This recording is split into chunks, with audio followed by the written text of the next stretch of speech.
नमस्कार मंडळी, मी प्रमिला तेलंग। हे बघा मी काय आणलेलं आहे ते मार्केटमधून। आम्ही काल मार्केटमध्ये गेलो होतो ना मसाला दळायला, तेव्हा बघा इथे हा बघा एकदम बारीक असा ना हा जवळ आहे, पण याला ना कोलिम म्हणतात। बघा ना किती बारीक आहे।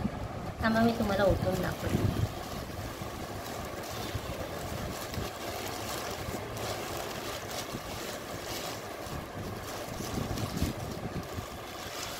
बघा खूप बारीक आहे हा जवळा हा। त्याच्यामध्ये आहे ना कचकच जास्त असते, कारण हे समुद्रकिनारी वाळूवर वाळवतात ना।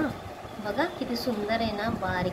मी पाहिला आणि मला मोह आवरला नाही, कारण मी ना अशी मासे खाणारी म्हणजे मासेप्रेमी आहे ना मी, त्यामुळे मला सुकी मच्छी दिसली तरी मी घेते आणि ओली दिसली तरी घेतेच। पाहू शकता तुम्ही। ही कुठून आणली माहिती आहे का? आपलं ठाणा मार्केट आहे ना, आपली ठाण्याची मामलेदार कचेरी आहे ना, त्याच्यासमोर ना ती एक बाई बसते, रोज बसते सुकी मच्छी घेऊन। आणि त्याच्या बाजूलाच बघा आपली मिसळ आहे, मामलेदार मिसळ फेमस तिथे। आणि बाजूला बाटाचं शोरूम पण आहे, आणि त्याच बाजूला ना रसवंती गृह पण आहे। म्हणजे मोठं मार्केटच आहे। तुम्हाला तिथे उशांची कवरं, म्हणजे मार्केट म्हटल्यावरती सगळंच आलं तिथे। तर तिथे ही बाई एक बसलेली होती, तिच्याकडून मी हा जवळा घेतला आहे। बघा ना कोलिम किती छान आहे ना। तुम्हाला घ्यायचं असला आणि तुम्ही माझा व्हिडिओ जर ठाण्यातलं कोण बघत असेल आणि तुम्हाला जर सुकी मच्छी खायला आवडत असेल, तर तुम्हाला हवं असलं तर तुम्ही बरोबर मामलेदार कचेरीच्या समोरच ती बाई बसलेली असते, तुम्ही जाऊन तिथे घेऊ शकता। बघा व्हिडिओ आवडला का तुम्हाला? एक कमेंट नक्कीच करा व्हिडिओ आवडला असेल तर। आणि माझ्या चॅनलवरती कोण नवीन असतील त्यांनी सबस्क्राईब करा चॅनलला सबस्क्राईब केल्यानंतर तिथे बघा बेल येते, त्या बेलवरती प्रेस करा।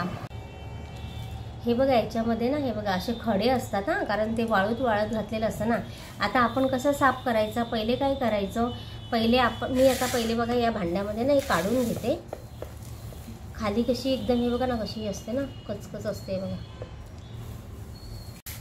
हे बघा ही ना तांदूळ वगैरे चाळायची चाळण आहे, पण इथे मी असे हरभरे शेंगा बिंगा भाजून वगैरे बघा तिचं कसं झालं आहे काळं काळं नाही का, गरम झाल्यावरती अशी होती, खरी स्टीलची आहे। हे बघा आपण काय करूया, पहिले ना जवळा कसं माती असते ना त्याच्यामध्ये कचकच वाळूमध्ये म्हणजे ती सुकवली जाते ना।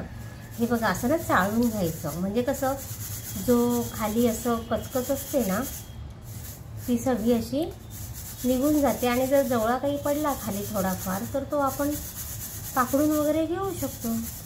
हे बघा मग कसं असं ना खाताना आपल्याला ना कचकच लागत नाही बघा। आता काय करूया आपण, सर्व अशा प्रकारे आता हे सर्व जवळा आता असं आपण चाळून घेऊया। आणि ना असं असतं ना घाण ती साफ, म्हणजे आपल्याला नंतर मग साफ करायला काही वेळ लागत नाही। मग वर खडे वगैरे काय असलं काडी कचरा वगैरे तर मग तो असं निघून जातो नाही का। हे बघा मग आपल्याला साफ करायला पण बरं पडतं ना।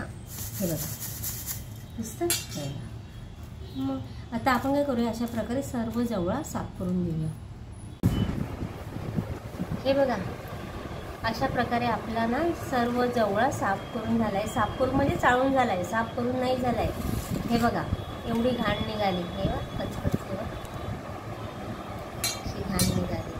आता आपण काय करूया, आता हा जवळा आहे ना आपण तुम्ही म्हणजे पॅकबंद डब्यात पण भरून ठेवू शकतात, पण शक्यतो प्लॅस्टिकची पिशवी घ्यायची, प्लॅस्टिकच्या पिशवीमध्ये भरायचं आणि त्याच्यामध्ये 4-5 लवंग टाकायच्या।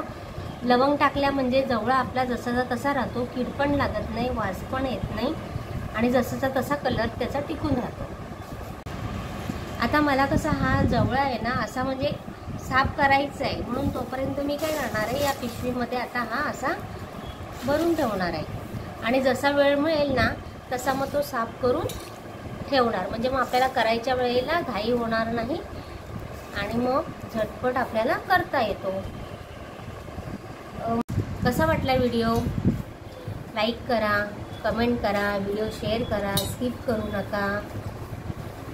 धन्यवाद।